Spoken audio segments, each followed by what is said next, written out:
কাল তো ছিল শ্রাবণ মাসের চতুর্থ সোমবার, তাই ভাবলাম আজ একটু মন্দিরে গিয়ে পুজো দিয়ে আসি।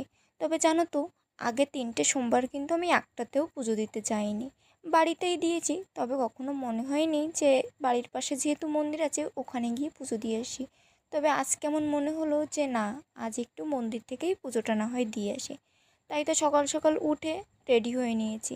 তার আগে তো আমার রান্নাবান্নাও হয়ে গেছে। রান্নাবান্না করে ওই 10টা থেকে 10:30টার দিকে চলে গিয়েছিলাম পুজো দিতে।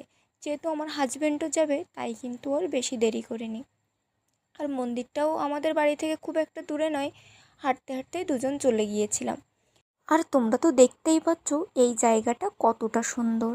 আমরা যখন মন্দিরে গিয়ে পৌঁছেছি তখন কিন্তু খুব একটা বেশি মানুষ এসে পারেনি, ওই 2-1জন মতো এসেছিল। আর আমরা তো গিয়েছিলাম একটু সকাল সকাল, আর বাইরেও ছিল প্রচুর রোদ্দুর।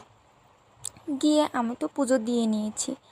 আর আমি কিন্তু খুব সুন্দর একটা লাল পেড়ে সাদা শাড়ি পরে গিয়েছিলাম। এই শাড়িটা আমার না, আমার শাশুড়ি মায়ের। তিনি কিন্তু আমাদের মাঝে আর নেই, তবুও তার স্মৃতি আমাদের মাঝে আছে।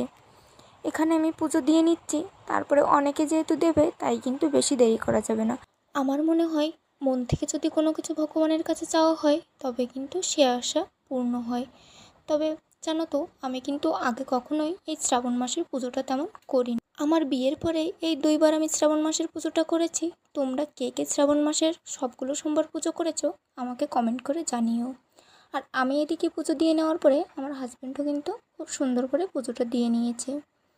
তো তোমরা কে কে আজকে পুজো দিতে গিয়েছিলে অবশ্যই কমেন্টে জানাও।